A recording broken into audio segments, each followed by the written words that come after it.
So when talking about Reed Sheppard, he came into this season as basically an afterthought. Like nobody was talking about Reed until the injury to Fred and the injury to Dorian Finney-Smith. But since then, he stepped in. He's gotten better and better. The first couple of games were not good at all, to say the least. But the last, I'd say, 5 or so games, Reed has been on a different level, and he looks like a legit championship piece for the Rockets off of the bench.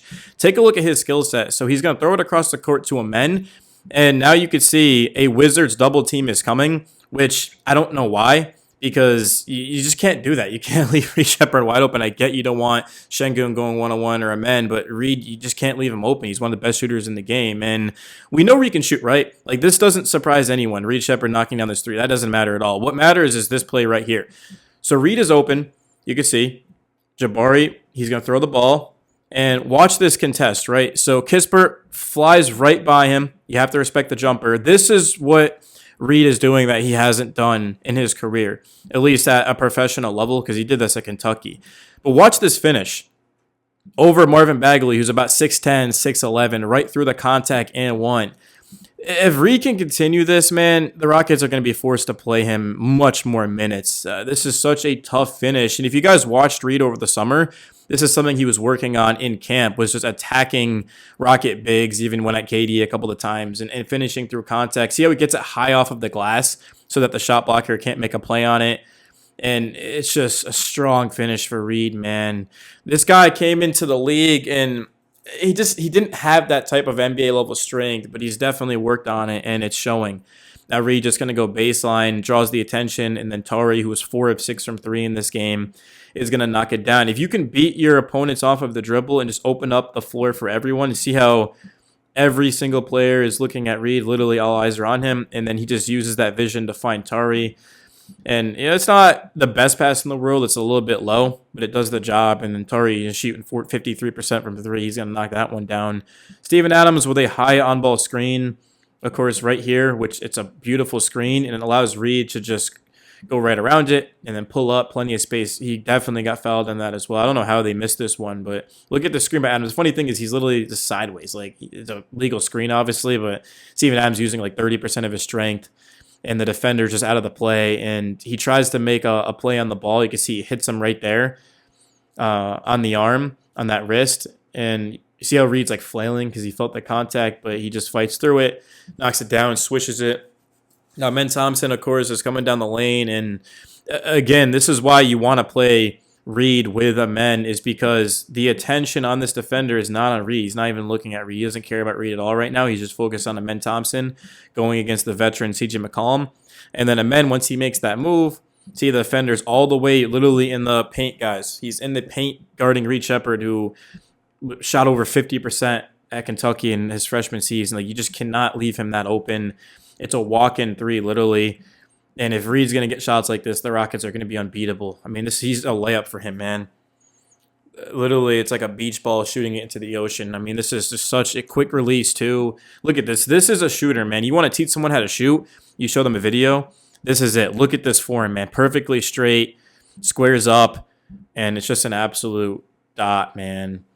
Now you got Reed, of course, who gets beat. And this is the thing I like about Reed. Whenever I watch tape on other teams, like the Knicks or the Magic, for example, like I just did recently, who was it? It was Jalen Suggs. There's a lot of guys like John Morant too. They don't get over screens like this. So see how Reed gets picked, and then he gets picked again. Like, you should not be able to recover like this. But it's just the quickness and the instincts. He's already leaping, and he just times this up. And the most impressive part of this is not that he blocked it. That doesn't matter at all. It's the fact that he blocks it off of the opponent, and it's Knicks basketball. Anyone can block a shot, but can you block it and let your team get the ball, right? So Bill Russell did best. I don't think anybody was really alive for that watching, maybe, but there's extra pass by Adams, Reed Sheppard.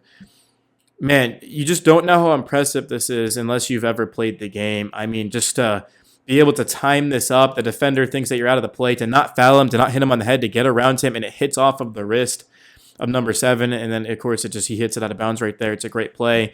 And Amen Thompson, there was a quote that came out recently. I think he said something along the lines of, "I'm going to punch you in the face if you don't shoot the ball more." And you see how Amen's looking right at Reed. Like, to this point, Reed's on fire. The Wizards had kind of built some momentum. I know it's an 18-point game, but they were down 20-plus, like, pretty much the entire game. So it's like somebody needs to make a shot and just kill all the momentum, and that's why Amen's looking to Reed. he's going to find a way to get him the ball. And I said Adams, that's my bad up at that. That's actually Shengun. And he's going to drop back. And Amen, he's got 2 defenders on him, which is nothing new. There's technically 3 defenders on him. All eyes are on Amen. And all he's going to do is kick it out to Shengun. Kicks out to Shengun. And now this defender comes up and leaves Reed wide open, which I don't know why. I'd rather have Shengun make that shot. But we'll take it as Rocket fans. And yeah, Reed, you can see he ends up knocking down 5 threes. I believe he scored 10 plus in 5 consecutive games. 21 made points tonight, second highest of his career. Yeah, the first one definitely was the OKC game where he got the start. That definitely showed the ceiling of Reed in that one. He was on one in that game.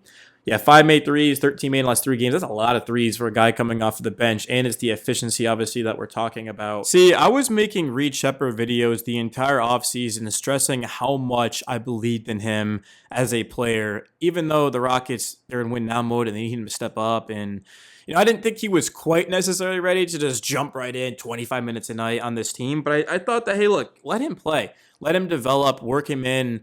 And the Rockets, they start off the season and Reed was terrible, just was not getting it done. But that's because they were asking him to play a role that he just isn't used to playing, like the Fred VanVleet role. I mean, very few guys can play that role. The Rockets, they struggled, of course, to get playmaking and to get production from that position. But since then, they've asked him to just come off the bench to basically be a 2-guard off ball and to play his type of basketball. Just because you're the 3rd pick doesn't mean you have to be a superstar, right? You can be a superstar in terms of the way you impact the game in your own way. And that's exactly what Reed has done. He's 21. Like, obviously, he's going to develop, and this is far from the best we'll see. But I think that was the biggest issue with the Rockets using Reed is they expected him to be something he's not, and now they found a role for him. They've already got Durant, they've got Şengün, Amen, they've got playmaking. Even Steven Adams is one of the best playmaking bigs. Like, he's got very good touch on him with those passes. The Rockets don't need Reed to playmake. They need him to score, to shoot, to defend, to be a good point of attack defender, and that's exactly what he has done, and it's working out for them. Because of Reed's production, the Rockets, they don't need to force their hand and go out and spend a bunch of picks or to trade valuable pieces like Tari, whatever, for Ja Morant. If Reed wasn't playing like this, I mean, maybe the Rockets would get Ja. Ja can't shoot at all, so, I mean, he probably wouldn't even fit here. But just a guard in general that could kind of elevate the ceiling of this team. And Reed, he's a guy who he came into the start of the season, and nobody really believed in him. I mean, I remember a couple of months ago, I was looking at Rockets jerseys, and I was like, what jersey do I want to go with? And I went with Reed, and I made videos on Reed, and I got so many comments of people saying that, oh, like, Reed's just not good. Even after the summer league, man, everyone's like, oh, Reed's in his 2nd season, 3rd overall pick. The year before that, he should be dominating, and he doesn't have it. And it's just all this negativity. Not every Rockets fan. I don't want to seem like I'm attacking Houston or anything like that, but it became so much negativity. Rockets fans felt like they wasted the pick that almost I started to believe it. And then I was like, hey, hang on a second here, man. This is kind of ridiculous.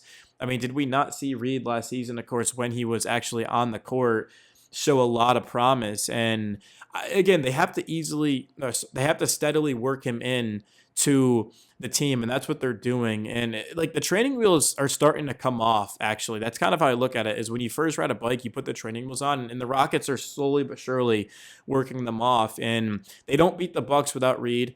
They don't beat the Wizards without Reed. I'm kidding. They would have beat the Wizards. Wizards are ass. But you guys get my point, is that what he brings to this team, I don't have the numbers. I don't want to look at the numbers because I don't want to just sit here like an AI and just read stats like most people do.